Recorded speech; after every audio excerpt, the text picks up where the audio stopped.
Buenos días, buenas tardes, buenas noches, espero se encuentren bien. Continuamos con nuestro plan de agronegocios. Ya por fin llegamos a lo que es el, el plan financiero. En esta parte vamos a analizar todos los aspectos financieros de costos, de ventas, de producción, de proyección de ventas, de la tasa interna de retorno, el punto de equilibrio. Toda la estructura financiera lo vamos a analizar en este apartado y es importante que pongamos mucha atención en todo lo que vamos a desarrollar en esta parte, ya que desde mi punto de vista, esta es la parte en la que todas las instituciones en las que financian es donde prestan mayor atención. ¿Cuáles son tus proyecciones de ventas? ¿Cuáles son tus costos? ¿Tus costos están bien realizados y cuadran con con tu fijación de precio o con tu proyección de ventas y tus costos de ventas, ¿no? El plan financiero pues representa la culminación del proceso de planificación del plan de agronegocios, ¿no? Ya es la última sección. Y su objeto pues es elaborar la información financiera para pues analizar el proyecto, a ver si este es factible desde el punto de vista financiero y con base a ello pues tomar la decisión de ejecutar o no el proyecto, ¿no? Entonces, al término de esta parte vamos a tener que saber o tenemos que aprender a desarrollar, planificar las inversiones, los ingresos, los egresos y cuáles podrían ser las fuentes de financiamiento. Formular los documentos financieros básicos para la evaluación financiera, eh, ¿cómo se llama? El valor actual neto, la tasa interna de retorno, el punto de equilibrio, todo eso tendríamos que evaluar en esta sección, ¿no? Y para iniciar, pues empezamos con lo que es la planificación de presupuestos, ¿no? La planificación de presupuestos no es nada más que la evaluación de la rentabilidad del proyecto y se consta en tres etapas, que es la etapa de inversión, la etapa operativa y la etapa de liquidación, ¿no? En la primera, en la que es la etapa de inversión, las inversiones iniciales en que consiste pueden ser de tres tipos, ¿no? Los activos fijos, los activos diferidos y el capital de trabajo, ¿no?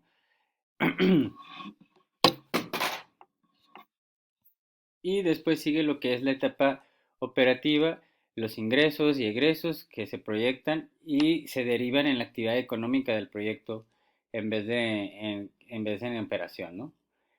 Y también tenemos lo que son, en la etapa operativa tenemos lo que son los ingresos, ¿no? Los ingresos son las entradas que presentan por venta, la venta del producto en el plan de producción, ¿no?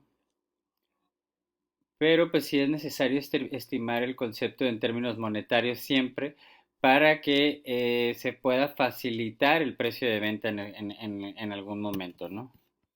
Y la planificación de presupuestos, como ya lo veíamos, se divide en tres y este sería más o menos lo que se llamaría como el horizonte de la planificación, desde donde se inicia en el año cero como la etapa de inversión y puede durar hasta de los 0 a los 2 años y empieza la etapa de operación, inicia pues con la apertura del negocio, pero también pues se concluye con la liquidación, ¿no? También las proyecciones pueden realizarse por un lapso de 5 a 10 años y después del quinto año se puede hacer la etapa de liquidación, ¿no? Que se asume que el negocio se liquida en el último año de operación.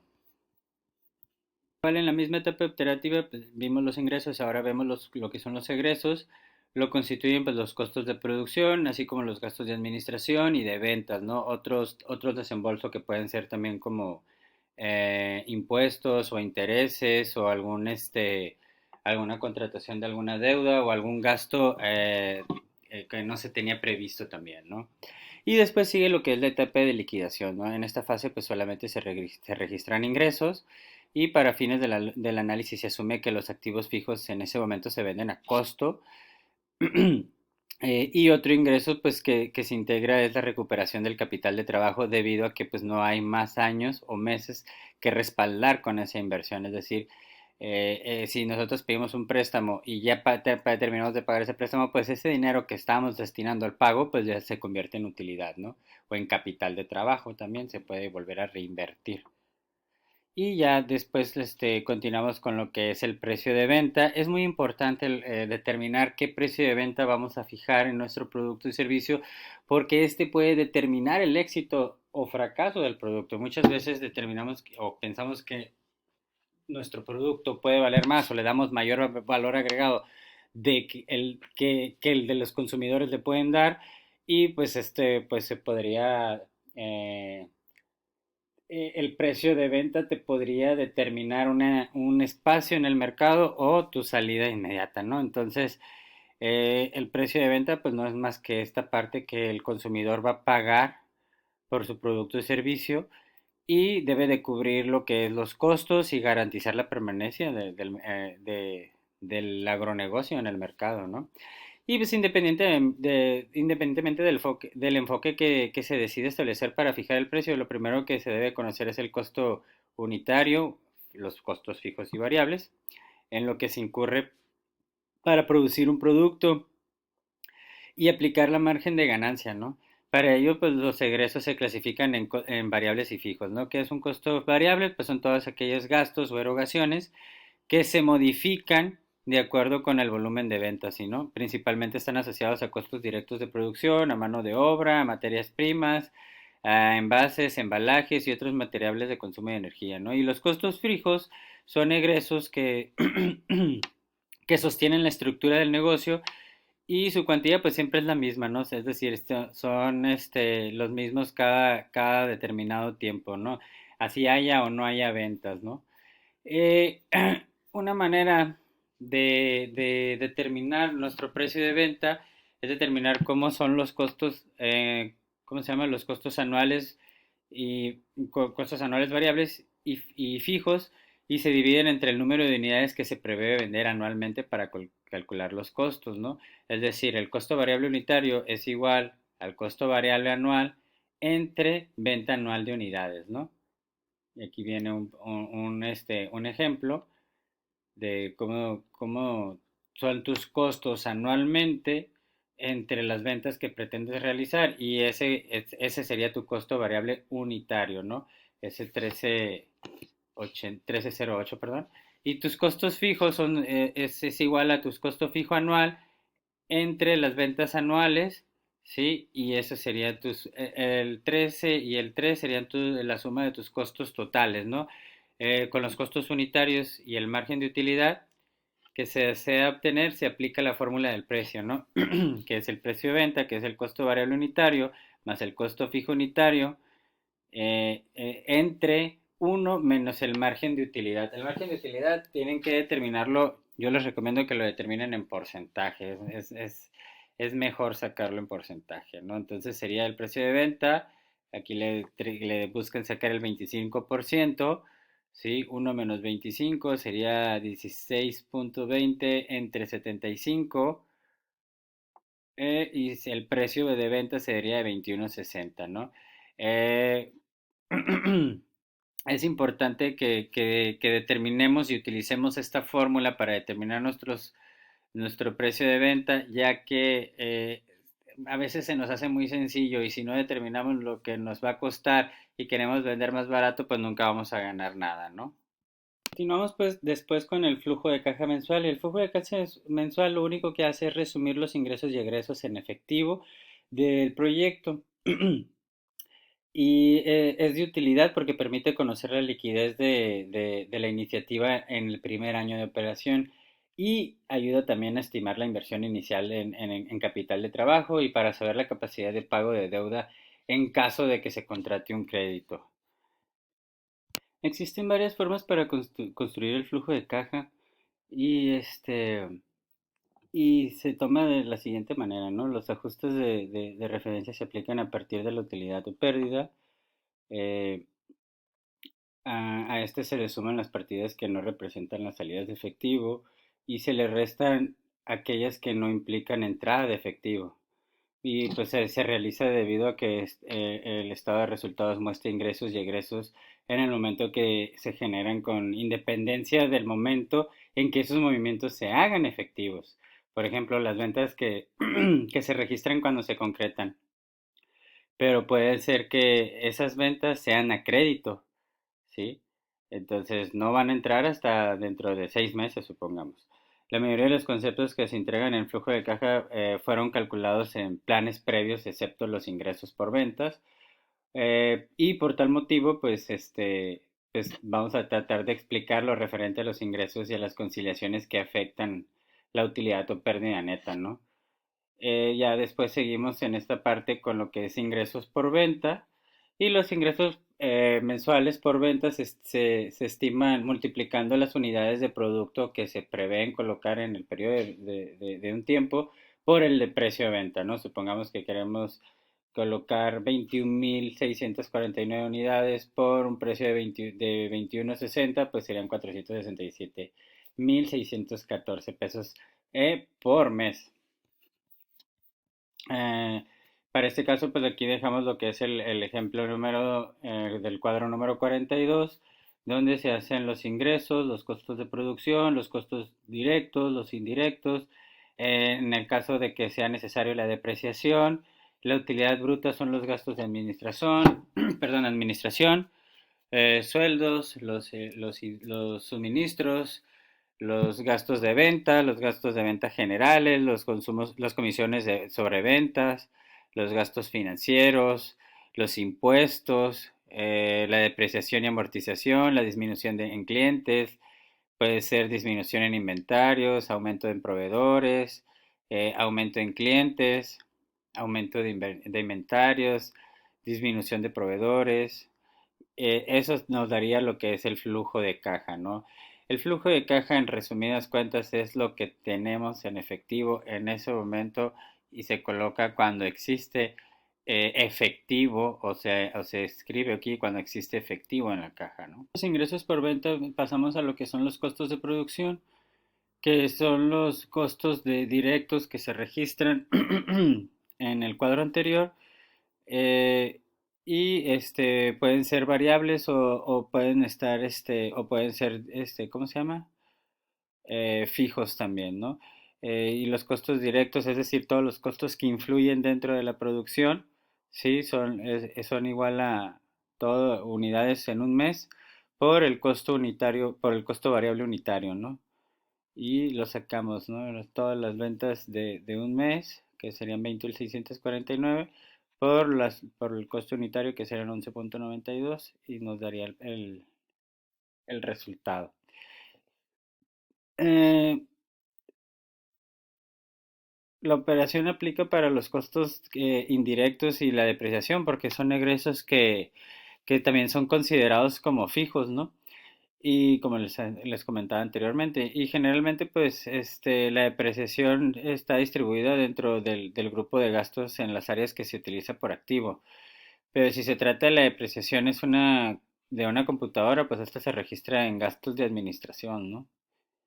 Los gastos de administración y de ventas pues son los que se analizan en la mayoría de los gastos de ventas y son considerados a veces también como fijos, ¿no? Porque en algunos casos tenemos vendedores, tenemos administradores, personas encargadas en ciertas áreas, ¿no? O departamentos. Eh, pero pues porque también acuérdense que los gastos fijos o en el caso de los gastos de venta son considerados fijos porque van manteniéndose en el tiempo, ¿no? Solamente el gasto de las comisiones sería calcularlo como un gasto variable, ¿no? Porque no todos los meses se vende igual, ¿sí? Entonces, las unidades de un mes por el costo variable unitario, eso nos da las comisiones de un mes, ¿no? Ese es el porcentaje que se podría pagar para que fuera de manera óptima. Después pasamos a lo que son los gastos financieros gastos financieros e impuestos sobre la renta, sí, que es la partida de gastos financieros del estado de resultados y el pago de impuestos es sobre la venta de gravamen. Esto no viene en el estado de resultados, pero es necesario ponerlo. ¿Qué porcentajes y qué impuestos vamos a pagar dentro de nuestro proyecto, ¿no? Y continuamos con ajustes con efecto en el efectivo, que es otro tipo de rubros que se ajustan pues son los que tienen el impacto en el efectivo como las cuentas por cobrar, inventarios y proveedores.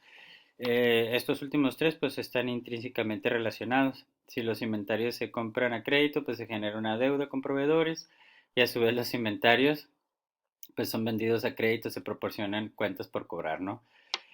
Para estimar a cuánto ascienden los conceptos que ya mencionamos, los tres anteriores, es necesario pues determinar cuál va a ser la política en días de esas partidas en relación con los inventarios, pues solo se debe adquirir una cantidad que garantice una producción o servicio que continuo para que las cuentas por cobrar deben gestionarse en un plazo no prolongado y las obligaciones con los proveedores deben negociarse a plazos lo más largos posible, ¿no? Siempre hay que buscar eso. Lo que se registra en los ajustes son los cambios en las cuentas presentes en un mes o en un periodo que ustedes determinen con respecto al mes anterior. El importe de esos cambios pues puede corresponder a operaciones de periodos anteriores, a operaciones del mes actual y que van a ser cobradas a futuro, ¿no? Eh, También todos estos ejemplos vienen en el cuadro que se encuentra en la parte de arriba, ¿no? Calcular los ajustes con efecto en efectivo, pues se estima, como ya lo habíamos dicho anteriormente, con, con, con el mes anterior, ¿sí? O sea, con el de cero, ¿cómo les explico? Eh, Se estiman con las cuentas por cobrar del mes 2 y luego se ajustan, ¿no? Como se puede observar en la siguiente operación, ¿no? Cuentas por cobrar del mes 2, que son las ventas del mes 2 entre los días del mes por días de crédito, ¿no? ¿Cuántos días de crédito se pueden dar? ¿Cuántos días hábiles tenemos? Pues 20, ¿cómo se llama? 25 por 20 días de crédito y ahí te sale lo que vas a obtener, ¿no? Y esos son los ajustes que vas a tener en un periodo que desarrollar para cuando tú les des crédito a a tus clientes, ¿no? Y si en el mes uno las cuentas por cobrar ascienden supongamos, 374,000 y en el mes 2 a 561,000, se observa un aumento de 187,000. Esta variación es la que se va a registrar y se va a restar en la utilidad neta y la regla para sumar o restar las variaciones pues son las siguientes. Si las cuentas por cobrar aumentan con respecto al mes anterior, la variación se resta porque el negocio financia al cliente y se deja percibir efectivo, ¿no? Y si las cuentas por cobrar se disminuyen en relación con el mes anterior, ¿sí? La variación se suma porque significa que los clientes liquidan e ingresan efectivo. Sí, esto lo dieron de haber visto en una clase de contabilidad. Y en relación con el inventario, pues la operación que se aplica es es la que vamos a ver en un periodo de política de 25 días porque se tienen los fines de semana en descanso, ¿no? Se descansa por lo menos una vez en la semana. En el inventario del mes 2 es el costo del inventario entre los días del mes por los días de inventario y sale los 321,000 de los inventarios que se aumenta también en 107,000 con respecto al mes anterior y en este cambio se resta la utilidad porque se asume que se compra, ¿no? La suma o resta de las variaciones de los inventarios pues sigue el mismo comportamiento que lo de las cuentas por cobrar, ¿no? Que en la parte de acá arriba. ¿Sí? Entonces la partida de los proveedores se puede considerar un inventario y otros insumos que no se perciben o que no se inventarían, ¿no? La operación para estimar el importe es el concepto como se indica en este momento, donde los proveedores del mes 2 que es igual a las cuentas por pagar entre los días del mes por días de crédito, ¿no? Entonces 321,000 que es entre 25 por 25, pues se eliminan y queda igual, ¿no? A 320,000. En el caso de los proveedores, pues la lógica de los asientos es contraria a la de los inventarios. Y en cuentas por cobrar, si en un mes en el monto de los proveedores es superior al mes anterior, la diferencia entre ambos pues se suma, ¿no? la utilidad o pérdida. Y si el monto de proveedores es menor al mes anterior, pues se resta, ¿no? Quiere decir que se les está pagando. Y pues cabe destacar que se podrían ser más las partidas que podrían incluirse en las conciliaciones. Por ejemplo, si el egreso por concepto de impuesto sobre la renta no se entera el físico, no se entera el fisco, perdón. El mes que se analiza el monto del concepto se registra como ajuste, ¿no? Normalmente pasa eso. Igual es el flujo de caja, ¿no? Con la utilidad neta y los ajustes que sobre esta se aplican, se obtiene el flujo de caja, ¿no? Para cada uno de los meses proyectados. En tanto, acumulado se construye sumando el flujo de caja acumulado de un mes anterior y el flujo de caja del mes actual. Y por ejemplo, pues el mes 2 sería 307.580 y del flujo de caja acumulado del mes y se obtiene sumando 1 menos 51.341,45, que es el flujo de caja del mes 2 es igual a menos 358.925. Los resultados del flujo de caja acumulado permiten conocer mediante el método de déficit máximo acumulado, el cual es la inversión que se requiere en el capital a fin de que el agronegocio pues opere sin problemas de liquidez, ¿no? De acuerdo con los resultados del cuadro anterior que teníamos arriba, sí, el capital del trabajo óptimo sería 358.000, que es la cifra negativa más alta. Con este fondo de maniobra sería suficiente para que el proyecto no presente dificultades de efectivo en el primer año de operación, ¿no? Es decir, es lo que se pudiera pedir prestado, por así decirlo. Si no, si lo van a financiar ustedes, pues es lo que van a ocupar financiar, para que no tengan problemas de efectivo. Y después del flujo de efectivo, pues sacamos lo que es el punto de equilibrio. Indica cuál es el volumen expresado, pues ya sea en unidades físicas o monetarias, el mínimo que se debe de vender en un periodo determinado, pues para cubrir los costos totales, ¿no? Como fijos, tanto fijos como variables. Y pues las fórmulas son las siguientes, ¿no? El punto de equilibrio es igual a lo que es el costo fijo total entre el precio de venta menos el costo variable unitario. Entonces aquí tendría el costo fijo total que lo sacaron de manera anual que es igual a 192.000, el costo total lo sacaron de manera anual que es 1.639.000 entre 21 menos 13.08 es igual a 192.000, ¿no?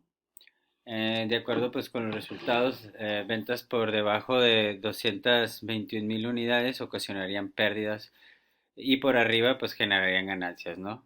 Entonces para sacarlo por unidades, sí, digo, para calcularlo por puntos monetarios, perdón, sería de la siguiente manera, ¿no? El costo fijo total entre uno eh, po- entre uno menos el costo variable total entre las ventas totales, ¿no?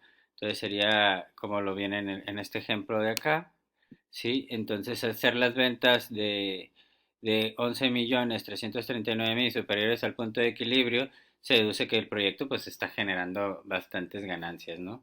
Vamos con lo que es el financiamiento, ¿no? Que la mayoría de las pequeñas empresas o agroempresas requieren recursos externos, ¿no? Es decir, créditos para financiarse, ¿no? Entonces, existen los créditos con instituciones privadas o las subvenciones y créditos públicos, ¿no? Que tendremos que ver o analizar en cómo lo podríamos desarrollar, en qué aspectos podríamos desarrollarlo, porque para ciertos países o para ciertos lugares las subvenciones son diferentes, ¿no? Para calcular pues, los costos financieros se elabora una tabla de amortización de crédito. Para ello pues, es necesario conocer el monto de crédito, la tasa de interés anual, el plazo de deuda y la periodicidad de los pagos, ¿no? Ya va a ser si va a ser mensual, trimestral, semestral, etcétera, ¿no? Los pagos pues, periódicos pues, se deben hacer por conceptos de que se comparan con los resultados del flujo de caja mensual para verificar si el agronegocio tiene capacidad de cubrir esos egresos, ¿no?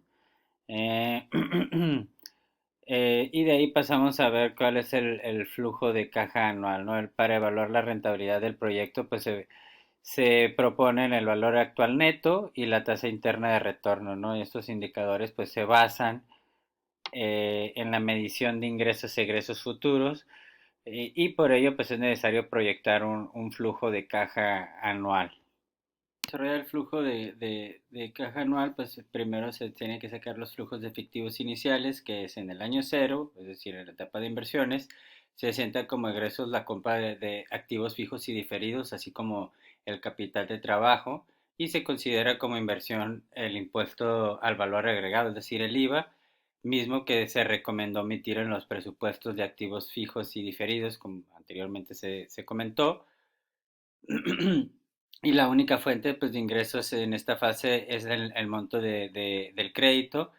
Siguiendo pues esa misma regla, el movimiento de egreso pues se resta la utilidad, ¿no? En ese año no hay ingreso en la suma, ¿no? Y de ahí se pasa a lo que son los flujos de la actividad, ¿no? Que se refieren a las salidas, este, y entradas de efectivo que genera el proyecto durante el horizonte de planificación, ¿no? Es decir, los 5 o 10 años proyectados. Sí, como se ve en este cuadro que tenemos aquí, se proyecta de 0 a 5 años la estructura de caja anual. Este cuadrito sería importante que ustedes lo pudieran desarrollar, ¿sí? Para que pudieran sacar su flujo de caja y vean cómo van a poder desarrollarse los primeros 5 años, ¿no? Pues para el año uno los datos serán los mismos que los estimados en el flujo de caja mensual, ¿sí? Eh, la, se integran dos conceptos relacionados con la contratación de deuda, que son los gastos financieros y los intereses, hay que tener muy en cuenta esta parte, y el pago principal de los intereses que se asientan después de la utilidad operativa porque son egresos deducibles de impuesto, no así el pago de deuda. Este último pues también es un ajuste que se le resta a la utilidad neta, ¿sí? Otros de los ajustes son la depreciación y amortización y el impuesto sobre activos, como la suma de la utilidad o pérdida neta en el caso del impuesto a los activos que se asume que el monto que se eroga en el año cero es recuperado en el año uno, ¿no? Y los resultados de los otros años proyectados pueden registrar variaciones si se decide aplicar un incremento porcentual a ventas. Dicho aumento también debería asignarse en igual proporción a los costos variables, ¿sí? Porque este tipo de egresos cambian según el volumen de unidades que se comercializan, ¿no? No nomás es producir más sin aumentar sus costos variables, ¿no? Si produces más, automáticamente gastas más. Las demás salidas se mantienen en constantes al ser costos fijos, ¿sí? El ejemplo del flujo de caja anual se contempla un aumento de ventas del 0 al 15% en los años 2, 3, 4 y 5, sí, respectivamente. Estos incrementos siempre deben hacerse tomando como referencia el año uno, ¿no? En el caso del año 5, por ejemplo, las ventas son el resultado de las operaciones aquí mostradas. Ventas de año 5, que es igual a ventas año uno por uno más punto 15. Sí, entonces ya las ventas que hemos pronosticado en el cuadro anterior, en dos cuadros anteriores, lo multiplicamos por 1.15 y esas son las ventas del año 5, ¿no? La misma operación se aplica en los costos directos y comisiones sobre ventas también. Eh, pues el área de ajustes a la utilidad o pérdida neta se suma la depreciación y amortización, en tanto que el pago principal de las deudas se resta porque es un egreso, ¿no? Y de ahí pues pasamos a lo que es la rentabilidad. Y la rentabilidad es el flujo de caja anual aporta información necesaria para valorar la rentabilidad de las inversiones que prevén realizar a través de los indicadores del valor actual neto y la tasa interna de retorno, ¿no? El valor actual neto pues se define como la suma de todos los flujos de caja actualizados